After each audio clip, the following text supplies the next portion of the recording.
Hello प्यारे बच्चों, तो आप लोगों का स्वागत है। आज की इस वीडियो में हम लोग क्लास 12 है पॉलिटिकल साइंस का चैप्टर नंबर 6। ये जो है ना 4 थोड़ा सा टाइपिंग मिस्टेक हो गया, पूरा आपको 4 ही दिखेगा 1 से 20 क्वेश्चन नंबर तक, लेकिन ये 6 है चैप्टर का, जिसको अंतर्राष्ट्रीय संगठन, जिस चैप्टर का नाम है इंटरनेशनल ऑर्गेनाइजेशन। तो इसमें से टॉप 20 MCQs देखने वाले हैं, मतलब ऑब्जेक्टिव टाइप ऑफ क्वेश्चन है, जो कि बोर्ड एग्जाम में, मतलब हर बोर्ड, बिहार बोर्ड में तो स्पेशली खास तौर पर पूछे जाते हैं। NCERT बुक की है। तो चलो बिना टाइम गवाए स्टार्ट करते हैं। तो आपके पैटर्न कुछ इस तरह से, पहले प्रश्न मिलेंगे, फिर 4 ऑप्शंस, उसके बाद फिर यहाँ पर व्याख्या से जो है आपका कॉन्सेप्ट क्लियर होगा। रटा रटाया तो कोई भी पढ़ा देता भाई, मुझ में और लोगों में यही अंतर है, और बाकी टीचरों में, कि वो लोग सीधा रटा रटाया पढ़ता है, लेकिन मैं कॉन्सेप्ट के साथ ऑब्जेक्टिव भी पढ़ाता हूँ, जिससे कि आपका पूरा चैप्टर का ही कॉन्सेप्ट क्लियर हो जाएगा, ओवरव्यू पता चल जाएगा, समरी टाइप का कि इस चैप्टर में क्या हुआ। तो चलो बिना टाइम गवाए स्टार्ट करते हो। इससे आपका 2 नंबर वाला भी क्वेश्चन बनाने में बहुत ही सहायता मिलने वाला, और 5 नंबर वाला भी आप लोग बना सकते हैं अगर अच्छा से समझते हैं तो।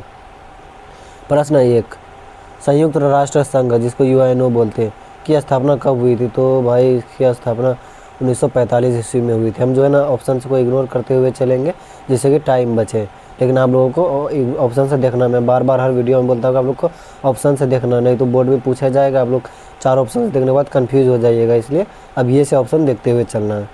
प्रश्न क्या देखो क्या हुआ। संयुक्त राष्ट्र संगठन की स्थापना 24 अक्टूबर 1945 को हुई थी। इसी दिन को हर वर्ष संयुक्त राष्ट्र संघ दिवस के रूप में मनाया जाता है। अच्छा, संयुक्त राष्ट्र संघ दिवस कब मनाया जाता है? तो 14 अक्टूबर को, ये भी याद हो रखना।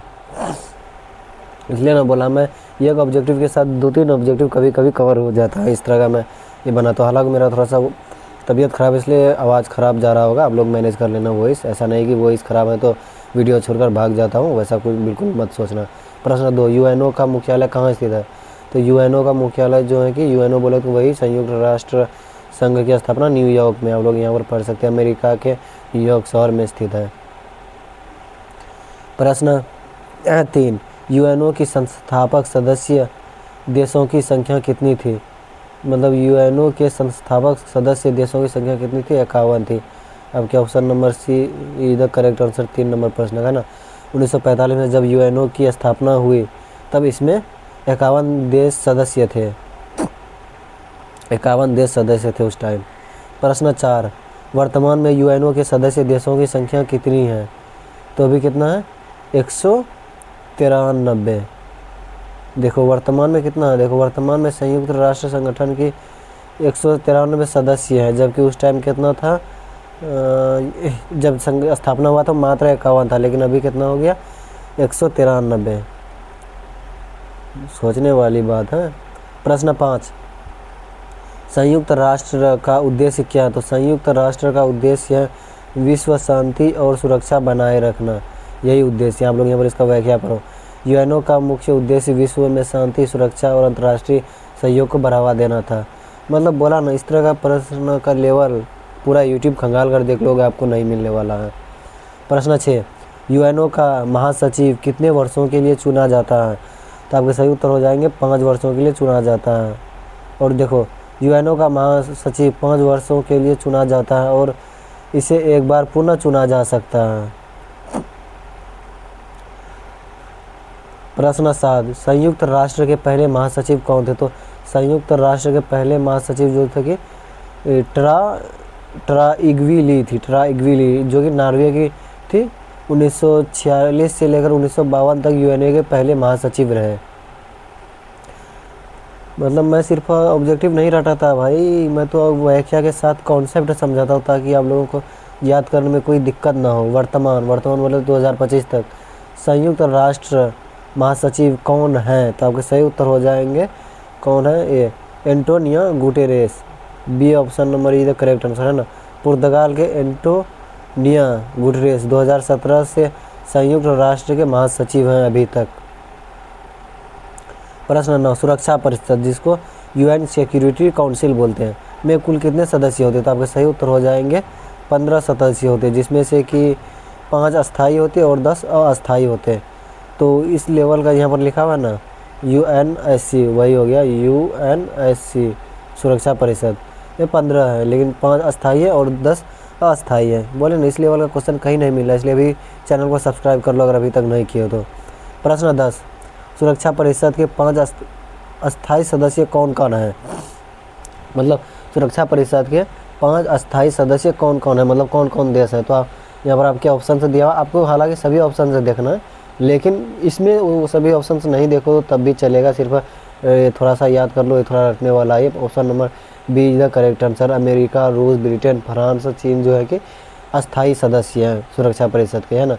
ये 5 देश सुरक्षा परिषद के अस्थाई सदस्य हैं और प्रत्येक के पास वीटो पावर है। वीटो पावर क्या होता है अभी मैं बताता हूँ, यहाँ पर देखो, है ना, क्या वीटो पावर। प्रश्न 11, वीटो शक्ति का क्या अर्थ है? वीटो शक्ति का अर्थ है किसी निर्णय को रोकने का अधिकार, किसी निर्णय को रोकने का अधिकार है। मतलब अस्थाई देश है भले भारत, लेकिन उसे रोकने का अधिकार है किसी निर्णय को, अगर कोई देश बना लेता तो वीटो शक्ति सुरक्षा परिषद के अस्थाई सदस्यों को दी गई है, जिससे वे किसी प्रस्ताव को रोक सकते हैं। बोला ना, इसलिए आप लोग चैनल को सब्सक्राइब कर लो अगर अभी तक नहीं किए तो, इस तरह का कहीं पर आपको नहीं मिलने वाला है। प्रश्न 12, भारत का यूएनओ का सदस्य कब बना? मतलब भारत यूएनओ का सदस्य कब बना था? तो ये तो भाई स्टार्टिंग में ही बन गया था, 1945 में ही। भारत यूएनओ का संस्थापक सदस्य है और 1945 में इसकी सदस्यता प्राप्ति हुई। प्रश्न 13, संयुक्त राष्ट्र की शांति सेना, जिसको यूएन पीस कीपिंग फोर्स बोलते, का गठन कब किया गया था? तो आपके सही उत्तर हो जाएंगे ऑप्शन ए, 1948 में किया गया था, है ना। यूएन शांति सेना स्थापना 1948 में विश्व में शांति बनाए रखने के लिए की गई थी। अब है संयुक्त राष्ट्र की शांति सेना से क्या तात्पर्य है? लिखो 2 नंबर में तो लिख देना है कि यूएन मतलब वही संयुक्त राष्ट्र पीस कीपिंग फोर्स का मतलब हो गया कि शांति सेना से क्या तात्पर्य, यही मतलब यूएन शांति सेना की स्थापना 1948 में विश्व में शांति बनाए रखने के लिए किया गया था, यही तात्पर्य है। प्रश्न 14, विश्व स्वास्थ्य संगठन जिसको WHO बोलते, की स्थापना कब हुई थी? इसका स्थापना भी 1948 ईस्वी में हुई थी, है ना। WHO की स्थापना 7 अप्रैल 1948 को हुई थी और यह यूएनओ की एक विशेष एजेंसी है। WHO क्या यूएनओ की एक विशेष एजेंसी है। प्रश्न 15, यूनेस्को UNESCO का पूरा नाम क्या? तो आपके सही उत्तर हो जाएंगे यूनेस्को का फुल फॉर्म क्या है? ऑप्शन ए सही हो जाएंगे आपके सही उत्तर। क्या देखो लिखा हुआ, United Nations Educational Scientific and Cultural Organization. और इसका काम क्या है यूनेस्को का? यहाँ पर थोड़ा सा व्याख्या देने का जगह नहीं मिला इसलिए मैंने नहीं दिया। इसका काम मैं ऐसे ही बताता हूँ, शिक्षा विज्ञान और संस्कृति क्षेत्र में कार्य करता है यूनेस्को। प्रश्न 16, यूनिसेफ का मुख्य कार्य क्या? यूनिसेफ का मुख्य कार्य है जो कि बच्चों का कल्याण। यूनिसेफ का अगर फुल फॉर्म पूछ लिया जाए तो United Nations International Children's Emergency Fund है, बच्चों के स्वास्थ्य, शिक्षा और सुरक्षा के लिए कार्य करता है। मतलब किसी बच्चा अचानक से मतलब बीमार पड़ गया तो उसका आर्थिक स्थिति मतलब उस तरह से हेल्प करता ताकि अच्छे हो जाए, स्वास्थ्य मिले। प्रश्न 17, संयुक्त राष्ट्र की सामान्य सभा में सभी सदस्य देशों को समान अधिकार मिलते हैं। आपके सही उत्तर हो जाएंगे ऑप्शन ये, समान अधिकार। लगता है टाइपर इसमें गलती से आंसर छोड़ दिया टिक लगाकर, हो सकता है भूल गया होगा। वह क्या देखो, सामान्य सभा यूएनओ की मुख्य नीति निर्माण संस्था जिसमें प्रत्येक देश को एक मत का अधिकार है।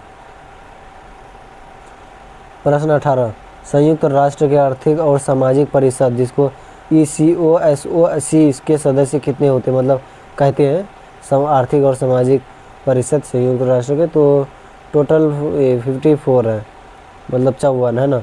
ECOSOC में कितना? हाँ, 54 सदस्य देश होते हैं जिन्हें 3 वर्षों के लिए चुना जाता है। इसका ये संयुक्त राष्ट्र के आर्थिक और सामाजिक ही आप लोग याद रखो। अगर शॉर्ट फॉर्म याद करना चाहते हो जहाँ पर दिख जाए ECOSOC तो आप फटाक से मार देना 54 देश। प्रश्न 19, विश्व बैंक जिसको वर्ल्ड बैंक बोलते हैं और अंतर्राष्ट्रीय मुद्रा कोष जिसको IMF बोलते हैं का गठन किस सम्मेलन में हुआ था? तो आपके सही उत्तर हो जाएंगे option number A, Bretton Woods सम्मेलन में हुआ था। देखो 1944 में ब्रिटेन वुड्स सम्मेलन में IMF और विश्व बैंक बोला तो वर्ल्ड बैंक की स्थापना का निर्णय हुआ। तो आप लोगों को पता होगा कि 2025 के अनुसार जो है कि वर्ल्ड बैंक का मतलब ये विश्व बैंक का सबसे बड़ा कर्जदार देश कौन है? तो अपना भारत है भाई, क्या बात, सच में भारत है। आप लोग गूगल सर्च कर लो, कर्जदार देश। प्रश्न 20, संयुक्त राष्ट्र के विश्व खाद्य कार्यक्रम, इसको WFP बोलते, का मुख्य कार्य क्या है? तो इसका मुख्य कार्य गरीब देशों को भोजन सहायता देना। यहाँ पर आप लोग इसका व्याख्या पढ़ सकते हो, जिससे आपका कॉन्सेप्ट क्लियर होगा। तो चलो आप लोगों को कमेंट में बताना में है कि ये क्वेश्चन किस लेवल का लगा, और आप लोगों ने 20 में से कितना का उत्तर दे भाई। कोई 5 का देंगे, कोई 10 का देंगे, कोई 15 का देंगे। तो कमेंट में ऑनेस्टली बताना, और कोई सवाल हो बोर्ड रिलेटेड से तो पूछ सकते हो। और मैंने इसी लेवल का मतलब और भी सब्जेक्ट्स को अपलोड किया, history, geography, pol science, psychology, home science, तो आप लोग देख सकते हो। और हिंदी इंग्लिश का भी किया हूँ चैप्टर वाइज।